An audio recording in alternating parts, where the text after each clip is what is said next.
Then around 1940, the United States introduced 440 Hz worldwide.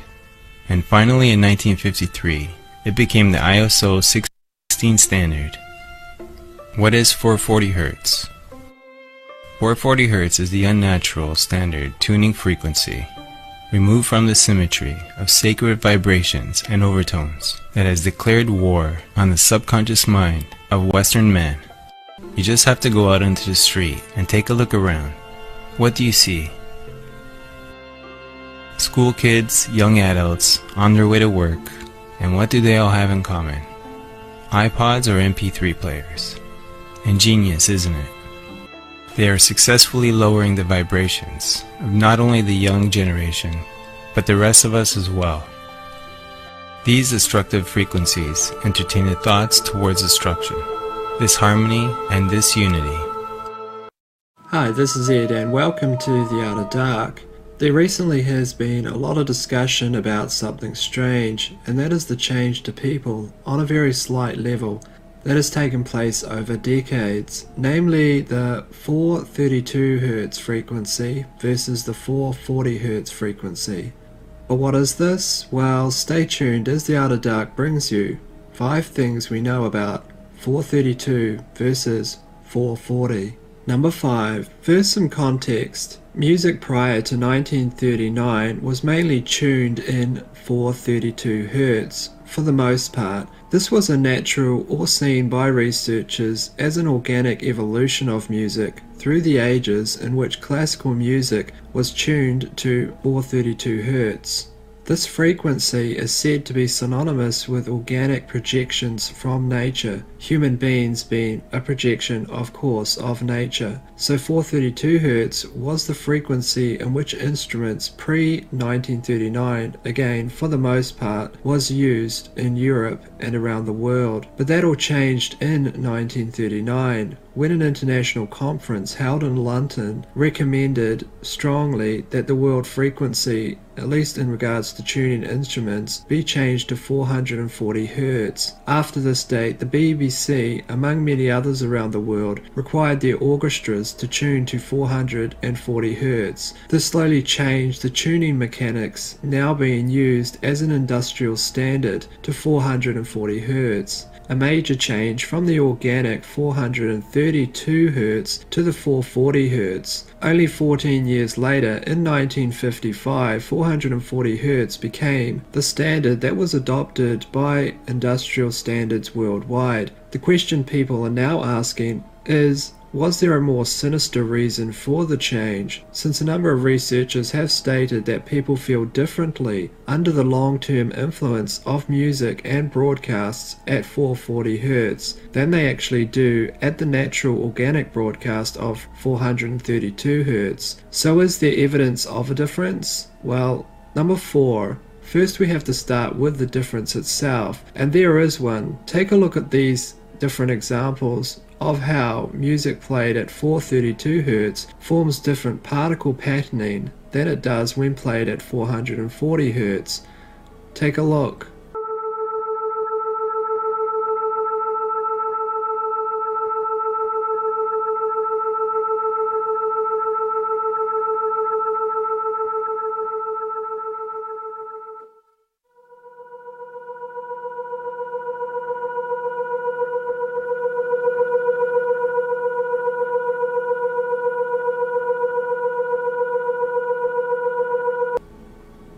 Now this is a widely known phenomenon in regards to sound and how it affects particles, but at least here we can see a difference between the two frequencies. As noted, 432 Hz appears less broken, more symmetrical, while the frequency at 440 Hz seems more broken and more distorted. The effects this would have on the human being over a long period of time is of course unknown, but if we use logic and scientific principle, we can note that because there is a measurable change and a visual one, that there must be indeed a change to humans. After all, humans are physical creatures whose physiology affects their overall psychological well-being.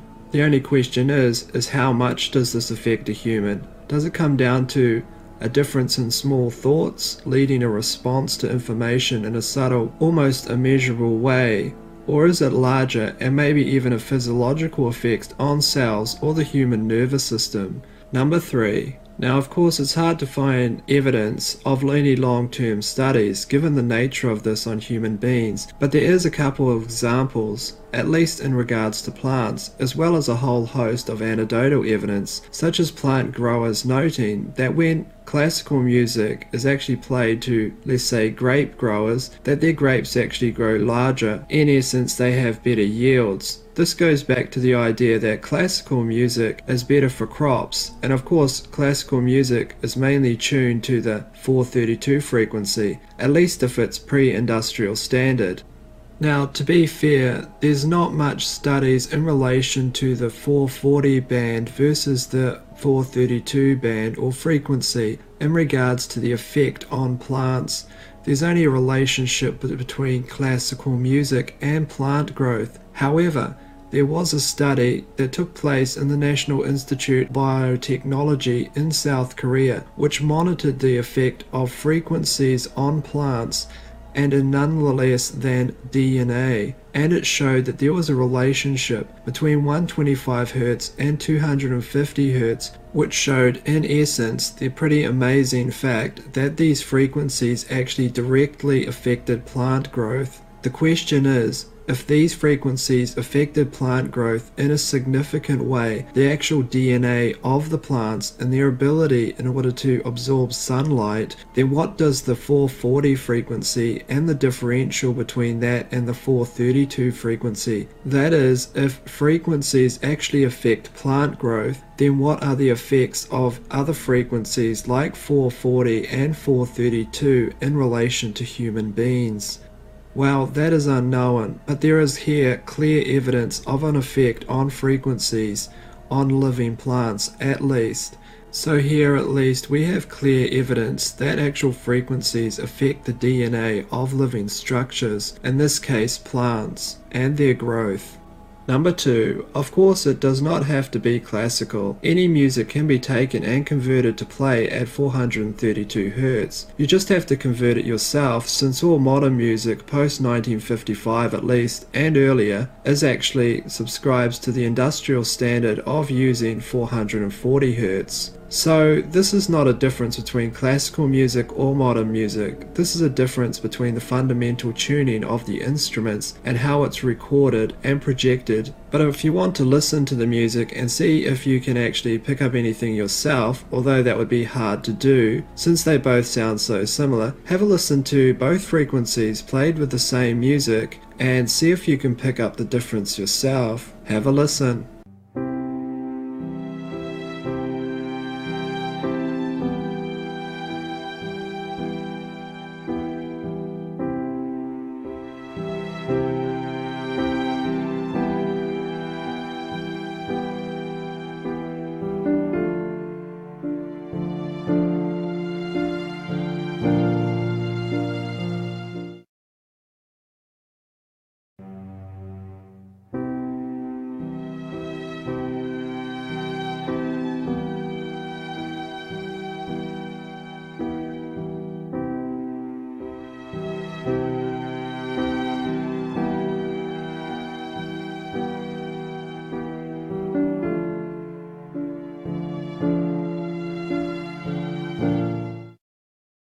One of the most interesting things to consider is if there's a frequency effect within sand particles, what does that have to do with water? Because of course the human body is made up of 70% or more of in fact water. So would this effect have an actual change within the physiology itself if the frequency has such a different change within water itself? Well, here is one experiment that someone performed. Take a look.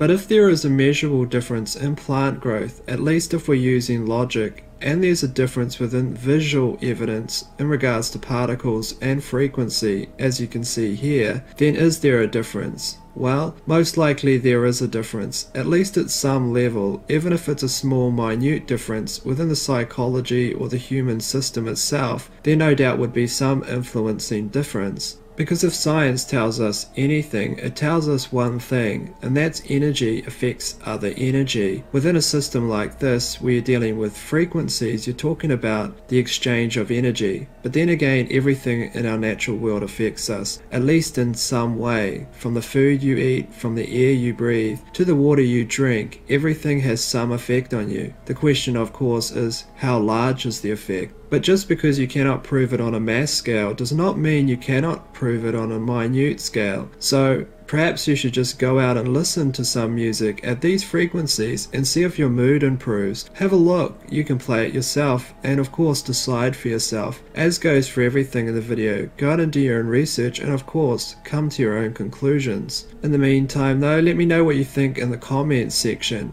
Maybe have a listen to the music and tell me your effects as well as others, and give the video a thumbs up if you did like it. That would of course help me out a lot. And in the meantime, this is Ed from the Outer Dark, and take care, and I'll see you guys later.